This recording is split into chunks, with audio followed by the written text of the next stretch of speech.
Hi guys. Okay, today we are going to talk about breakdown descriptions. Now, it is not the most exciting topic in the world, but gotta tell you, I'm feeling a little frisky today, so anything can happen.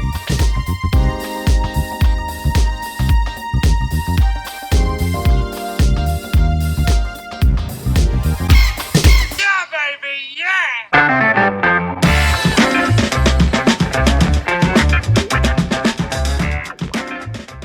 The thing about breakdown descriptions, you want to take them with a big ol' grain of salt. And I mean lots of grains of salt. Maybe the best way to get into this topic is to dig into a little history.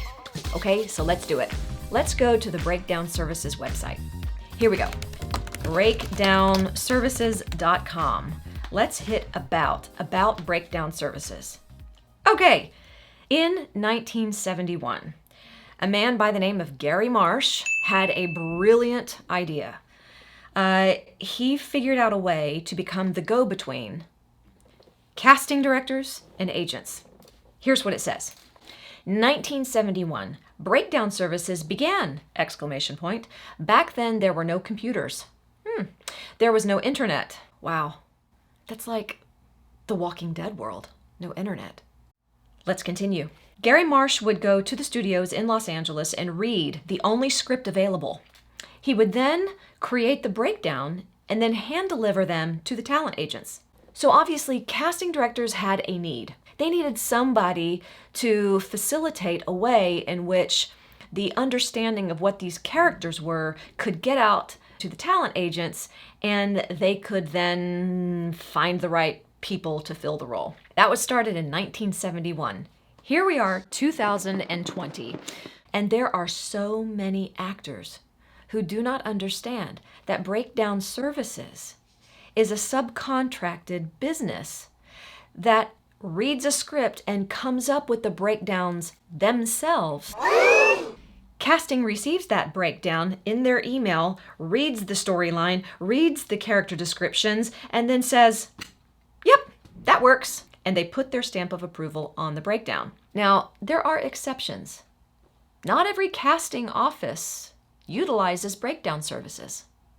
Some casting offices prefer to not do a wide release on a character. Instead, they prefer to have a short list of agents, managers that they trust. And when they're casting a new character, they may just come up with a quick description that works and send that information to that short list of agents and managers. But even then, you gotta understand that the process of casting changes things. And who they end up casting for that particular role might not match that original description. So here are the important facts to know about breakdown descriptions. Number one, they were devised from an outside entity. The breakdown was created by an independent company to provide a service which comes up with the breakdown based on the script. Number two, the breakdown is nothing more than information. Be very cautious about trying to match yourself to some breakdown description.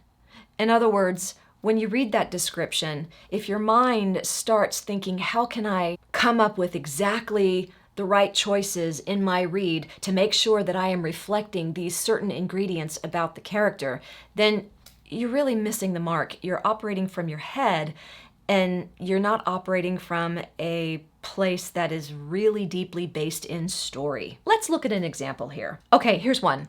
The Project Legacies. Character that this actor was auditioning for, Penelope Park. Manipulative and evil. She loves every minute of being the source of drama. She thrives on chaos, doing everything she can to mess with people's heads and shake up the status quo.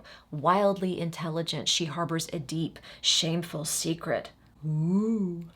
About a depressingly ordinary background. Oh, it really sucks to be ordinary. A delightful seductress and powerful witch. No boy nor girl is safe from her charms. Okay, so that's the character description. If you're an actor auditioning for this role, if you're taking this literally, that this is literally what they're looking for, and you think to yourself, okay, how do I display wildly intelligent? How do I display she harbors a shameful secret? How do I display being a delightful seductress? If you're thinking like that, you're going to get so in your head. Take the breakdown as nothing more than information. This nice little description of this character, Penelope Park, tells us that she's dangerous, tells us that she's edgy, that there's something going on, that she is hiding, that she is protecting. She is a bit of a scoundrel.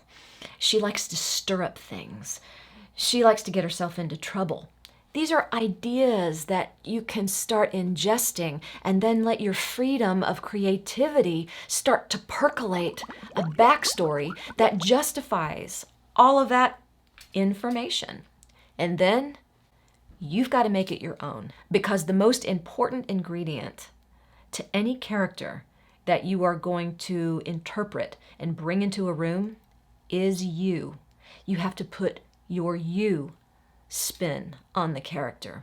Don't look at that character as a firm mold that you have to fit yourself into. No, it's not a firm mold.